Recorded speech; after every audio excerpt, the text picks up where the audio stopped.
During the Oscars this past weekend, there were a number of speeches that brought up the issue of diversity and racism within Hollywood. Now, it's unsurprising, especially when you consider the fact that Oscars So White was a hashtag that was trending weeks prior to the Oscars actually taking place. And that's because not very many, or actually no, black actors were nominated for any of these awards. So there was a lot of anger as a result of that. Now, Chris Rock decided to do the exact opposite of what Will Smith or Jada Pinkett Smith decided to do. He hosted the Oscars. He did not boycott it, and he gave his reasons for why he did it. Now, he used his platform as a way of raising awareness about racism within Hollywood, and of course, that led to a lot of mixed reactions. Now, let me tell you exactly what he said during his 10-minute monologue. He says, "I counted at least 15 black people in that montage," said Rock after he took the stage following an opening montage of films from 2015.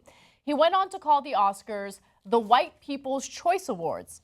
In addressing the Oscars So White controversy, Rock said he decided not to boycott the ceremony, saying he thought about it real hard, but the last thing I need is to lose another job to Kevin Hart. Jada boycotting the Oscars is like me boycotting Rihanna's panties. I wasn't invited.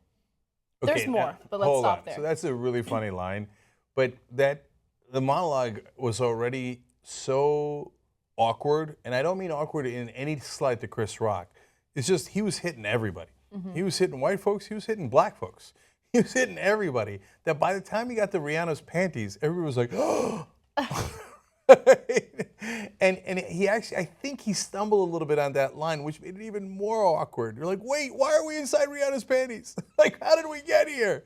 I thought that line thankfully led to a little comedic relief. Because it's actually a really funny line. It was a super funny line. But what I did notice is throughout the award ceremony, he seemed to be playing both sides a little bit. Like, don't get me wrong, I give him a tremendous amount of credit for being the host of the Oscars and straight up calling Hollywood racist.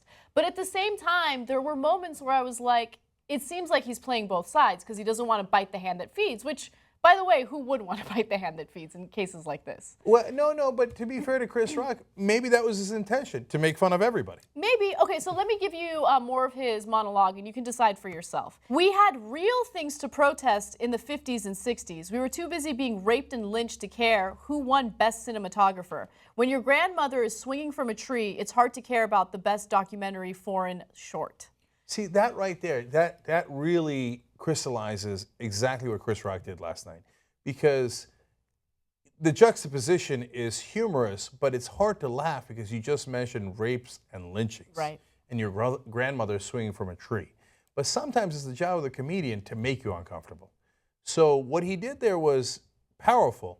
In the guise of a joke, he reminded people, like, black folks have gone through some stuff in this country. Now, you want to close your eyes to it, it makes you uncomfortable. Too bad, I got an audience here, and I'm going to take advantage of it to remind you.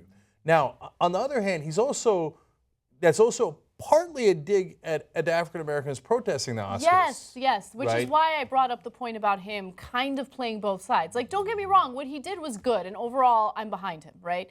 But yeah, it is a dig at people who are protesting the lack of recognition that black actors and actresses get, and I don't think that that's necessary. Mm-hmm. No, look, I'm not going to nitpick his editorial decisions there. Yeah. Because I might agree with some of it, I might not agree with some of it, but at least he had balls, right? Yeah. He went in both directions, and he went pretty hard in both directions. And when you talk lynchings, I'm no longer in a mood to laugh, right? So it kind of, for me, the comedic element, the minute he said that, went out of the room, right? Mm-hmm. But then I was listening, man. Boy, he had our attention.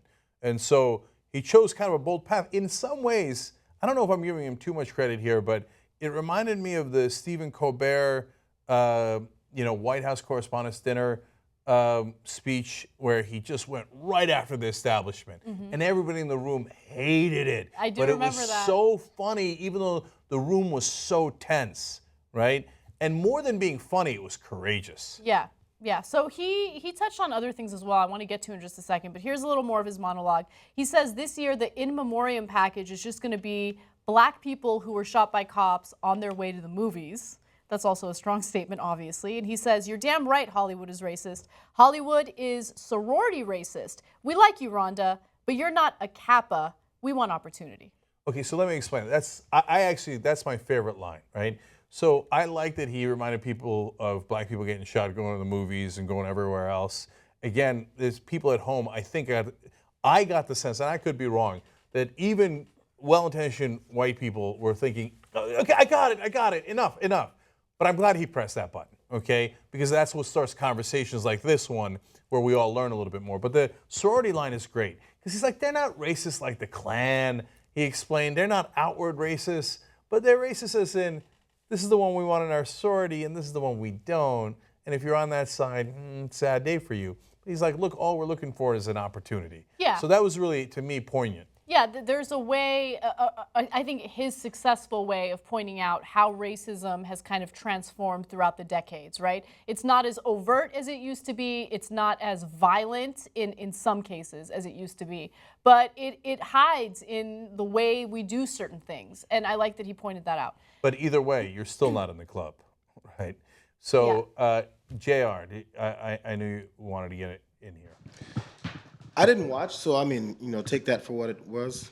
Not because I was boycotting, because I never watched the Oscars. But You started your boycott of the Oscars many years ago. yeah, because I've tried watching it multiple times. So Oscar party, and then I end up being like Anna at a Super Bowl party. I'm like, what the fuck am I still here for? But I hear you. But sometimes it goes outside of what the normal thought process is. We don't like that CNN just tries to play it down and go, well, some say the Cowboys won, like the same analogy used, and some say the Redskins won. But I mean, you decide. I mean, if take a stance, dude. And yeah, it was brave, but it hit everyone. It's like those people on Twitter that go, I'm tired of you social justice warriors. I mean, which one is it? There's racism, or there's exclusionary tactics, there's biases, but then at the same time, oh, you guys stop complaining. Now, maybe this is a more heightened example, but Rosa Parks, yeah, you should be able to sit where you want on the bus, but at least they let you ride. That kind of seemed to be the tone from what I'm hearing. Again, I didn't see the whole thing. Yeah. So which way is it going to be? So your statements are both fair and unfair. It's fair. Then he brought out Stacey Dash, who's a conservative douchebag, and it's like they could have done that for just comedic purposes, and then kind of poking fun at her without her even recognizing. She didn't even say a word, right? It was super awkward, again, because nobody knows who Stacey Dash is, unless you're knee-deep in politics like us, and we're like, oh, what's she doing on there, right? Yeah. But afterwards, he took a picture with her, and he seemed very cordial with her, like, hey, this is part of what's going on. On the other hand, look, I think he's well within his rights to do the joke that he did on Will Smith, where it's like, okay, Will, you didn't get a nomination this year, okay, but you did get $20 million for Wild Wild West. I know, look, I get right? that. That's a fair joke, man. But to say like, well, you're a highly profitable actor, and as a result, you're not allowed to make any statements about, the lack of recognition of the black community within the Oscars, I think that's a ridiculous statement to make. Like, okay, so he's rich, he's made money in Hollywood. That doesn't mean that he doesn't notice certain ills within, Hollywood and how he should point it out. I'm so torn on this because on the one hand, if I was Will Smith, I wouldn't have protested this year because he was in a movie, he could have gotten a nomination this year and he didn't. So that seems like more like sour grapes. I would have been more likely to protest if I wasn't in a movie this year. You see what I'm saying? If I wasn't up for one of the awards, because then it seems like, well, why didn't you give it to me? I'm black, you should have given it to me. That doesn't feel good, right? On the other hand, okay, now I'm being Chris Rock. On the other hand, okay, so a lot of folks said, hey, this isn't right. And you know what happened? The Oscars responded by making the Oscars the most black Oscars I have ever seen, okay? It was one black presenter after another. It was more jokes about, this Oscars so white. I mean, they would not stop for like the first hour and a half. It's like, Oscars are white and it's wrong. Okay, Kevin Hart came out. Everybody came out and said it. So, hey, look, they did what sometimes Republicans do. Like they complain so much that they get people to react and go, okay, right? So here, people said, hey, you know what, this ain't right, until they got the Oscars to go, okay, we'll make every other presenter black, and we'll keep making fun of ourselves. Well, in a sense, mission accomplished. Everybody is talking about it, and everybody is aware of the issue. So you'd hope the next step would be, what are you going to do now? You know, so okay, there's sometimes you feel like you're being placated. So this goes into the argument that a lot of Republicans say the Democrats just use black people. So we want to make sure it doesn't go to that. They go, okay, black folks, you're right. You're right. We'll make fun of ourselves for several hours tonight, and then next year we'll fuck you over again. So just as long as something changes. So it's easy to say, all these idiots, we're just going to tell them that, yeah, sure, yeah, we're wrong. Yeah, you're right. And then move right along, continue to do the same thing. So in order to, we have such a short attention span now. You just hope that this continues, or at least the pressure continues that actual change can happen. I mean, we're already upset when politicians say they're going to do something and then never do it, and then just talk about it enough. So hopefully it doesn't just get talked about. Yeah, lastly on this is that other than the stapler being near JR's head, what is that? That's a new graphic. Here, show it again. Doesn't that look like a stapler next to Yeah, it? it does look like a stapler. Okay, anyway. Last thing on this is that, look, for people who don't get it, like, look, there's a lot of African Americans in the movies. I don't know what they're talking about. I don't know what they want, right? It's the mindset, right? So there's African American roles. There's Latino roles, right? There's roles for other groups of people, right? But ironically, other than Will Smith, you hardly ever get a leading man who's black who isn't there to be black, but just to be a person. Yes. Right? That's a good point.